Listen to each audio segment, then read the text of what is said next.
Ambati silks Kanchipuram sorry store now in Vijayawada. Exclusive పట్టు saris, సల్వాస్ and lehengas. ప్రస్తుతం రెండు రాష్ట్రాల్లో కూడా ఒక వింత వాతావరణం కొనసాగుతుంది.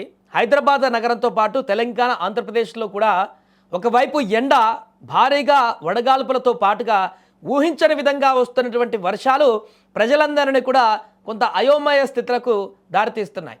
తాజాగా రెండు రాష్ట్రాల ప్రజలకు వాతావరణ శాఖ మరలా రైన్ అలర్ట్ జారీ చేసింది. రాబోయేటువంటి 3 రోజుల పాటు ఏపీ, తెలంగాణకు వర్ష సూచన జారీ చేసింది. నిన్న గ్యాంగ్టిక్ వెస్ట్ బెంగాల్ ప్రాంతం నుంచి దక్షిణ తమిళనాడు వరకు కొనసాగినటువంటి ద్రోణి ఈరోజు ఆదివారం ఉత్తర ఒడిశా పరిసరాలలో ఏర్పడినటువంటి ఉపరితల చక్రవాత ఆవర్తనం నుండి దక్షిణ ఛత్తీస్గఢ్, తెలంగాణ, ఉత్తర అంతర్గత కర్ణాటక మీదుగా దక్షిణ తమిళనాడు వరకు విస్తరించి ఉంటుంది. ఇది సగటు సముద్ర మట్టం నుండి 0.9 కిలోమీటర్ల ఎత్తులో ప్రస్తుతానికి కొనసాగుతున్నట్లుగా వాతావరణ శాఖ అధికారులు వెల్లడించారు. అలాగే రాయలసీమలో దాని పరిసర ప్రాంతాలలో కూడా ఒక ఉపరితల ఆవర్తనం సగటు సముద్ర మట్టం నుండి 1.5 కిలోమీటర్ల ఎత్తులో ఆదివారం ఏర్పడినట్లుగా కూడా పేర్కొన్నారు. సో వీటి ప్రభావంతో తెలుగు రాష్ట్రాలలో వర్షాలు పడనున్నాయి. ఇప్పుడు రాబోయే 3 రోజులలో ముఖ్యంగా ఈరోజు రాత్రి సాయంత్రం నుంచి రేపు ఎల్లుండి తెలంగాణలో తేలికపాటి నుంచి మోస్తారు వర్షాలు అక్కడక్కడ కురిసేటువంటి అవకాశం ఉందని హైదరాబాద్ వాతావరణ శాఖ తన వెదర్ బులెటిన్లో అంచనా వేసింది. ఇక రానున్నటువంటి 3 రోజులలో గరిష్ట ఉష్ణోగ్రతలు కూడా ఇంచుమించు ఇదే స్థాయిలో కొనసాగేటువంటి అవకాశం ఉందని తెలిపింది. ఈరోజు రేపు రాష్ట్రంలోని కొన్ని జిల్లాలలో ఉరుములు, మెరుపులు, ఈదురుగాలులతో కూడినటువంటి వానలు అక్కడక్కడ కురుస్తాయంటూ కూడా స్పష్టం చేసింది. ఇక దక్షిణ అంతర కర్ణాటక పరిసర ప్రాంతాలపైన ఉపరితల ఆవర్తనం సగటు సముద్ర మట్టానికి 5.8 కిలోమీటర్ల ఎత్తులో విస్తరించి ఉన్నది.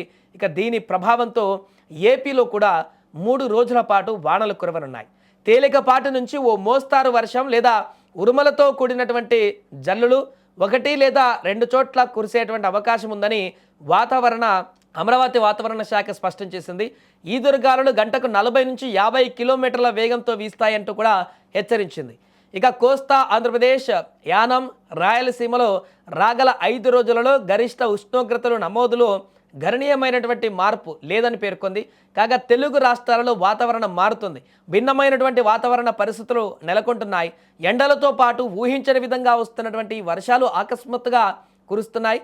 రాబోయే 3 రోజుల పాటు ఈ యొక్క వర్షాలు పడేటువంటి అవకాశం ఉండడంతో ప్రజలు జాగ్రత్తగా ఉండాలని అధికారులు సూచిస్తున్నారు. చెట్ల కింద ఉండవద్దని, కరెంటు స్తంభాలను తాకవద్దని కూడా సూచిస్తున్నారు. ప్రజలు అప్రమత్తంగా ఉండాలంటూ కూడా హెచ్చరిస్తున్నారు. ఎందుకంటే ఇది వర్షంతో పాటుగా వడగాలులు వీచేటువంటి సమయం కూడా ఉంటుంది. ఈదురుగాలులు కూడా వర్ష సమయంలో వీదురుగాలులు వీచేటువంటి అవకాశం కూడా ఉంటుంది. కాబట్టి చెట్లు కూలేటువంటి ప్రమాదం ఉంటుంది. కరెంటు పోల్స్ కూడా కింద పడేటువంటి అవకాశం ఉంటుంది. కాబట్టి వర్షాలు పడేటప్పుడు, అలాంటి వాతావరణం వచ్చినప్పుడు, ఈదురుగాలులు వీస్తున్నప్పుడు ఖచ్చితంగా సేఫెస్ట్ ప్లేస్లో ప్రజలందరూ కూడా ఉండాలి. అత్యవసరమైతేనే బయటకు వెళ్ళాలి ఇలాంటి వర్షాలు పడుతున్నప్పుడు అంటూ కూడా హెచ్చరికలు జారీ చేస్తున్నారు. ఏదేమైనా మరొక 3 రోజుల పాటు 2 తెలుగు రాష్ట్రాలలో వర్షాలైతే ఉండబోతున్నట్టుగా వాతావరణ శాఖ వెల్లడిస్తోంది.